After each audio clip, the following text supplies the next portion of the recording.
लोकसभा चुनाव में यूपी की अयोध्या सीट पर भाजपा की हार के बाद सियासत उबाल पर है। अब इसकी आंच बरेली तक पहुंच गई है।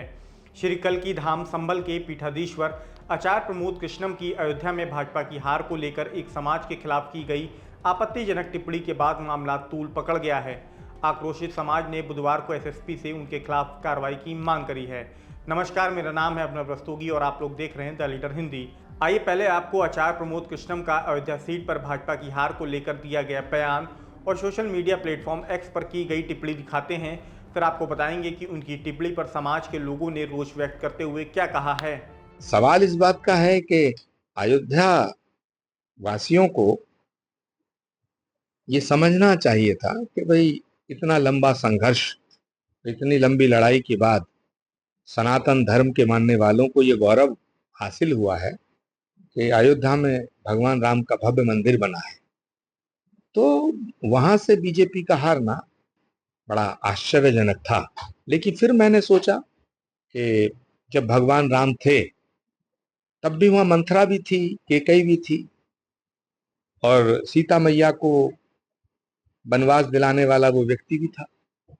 तो सवाल है, ये सब भी हिंदू ही थे और हिंदुओं ने ही भगवान राम को वनवास दिलाया था। तब कोई ना तो मुसलमान था ना कोई ईसाई था। तो ये जो हिंदुओं में विभाजन है, ये एक दिन पतन का कारण बनेगा। आचार्य प्रमोद कृष्णम ने अयोध्या सीट पर भाजपा की हार के लिए धोबी समाज पर आपत्तिजनक टिप्पणी करी है। प्रमोद कृष्णम ने ट्वीट करते हुए लिखा कि मंथरा और कैकेयी के साथ वो धोबी भी अयोध्या में रहता है जिसने सीता मैया को वन में भिजवाने का पाप किया था। उनकी इस आपत्तिजनक टिप्पणी के बाद वो संत गाड गेट जन कल्याण समिति के निशाने पर आ गए हैं। समिति से जुड़े लोग बुधवार को बरेली में एसएसपी घुले सुशील चंद्रभान से मिलने पहुंचे।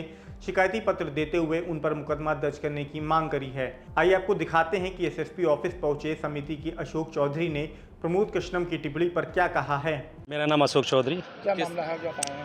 मामला अयोध्या से संबंधित है। अयोध्या में भाजपा की करारी हार के बाद प्रमोद कृष्णन जी, जो कि संभल के मठाधीश हैं, उन्होंने धोबी जाति पर आपत्ति जताई है कि जैसे कि सीता माता को वनवास हुआ था, उसी प्रकार अयोध्या में जो भाजपा की हार हुई है उसमें धोबी जाति का विशेष रोल है। तो हमारे जो ग्रंथ है रामायण असली, जो वाल्मीकि जी ने रचित किया हुआ है, उसमें कहीं भी धोबी जाति का जिक्र नहीं है। उसमें ये लिखा है कि वहाँ के जनसंख्या द्वारा, जो भी जहाँ के बासिंदे थे, बासियों द्वारा बताया गया कि तब उसके बाद सीता माता को वनवास हुआ था। तो हमारे समाज को बड़ी ठेस पहुँची है इससे। हम इसीलिए एसएसपी साहब के पास अपनी प्रार्थना पत्र लेके आए कि इनके खिलाफ़ कार्रवाई की जाए।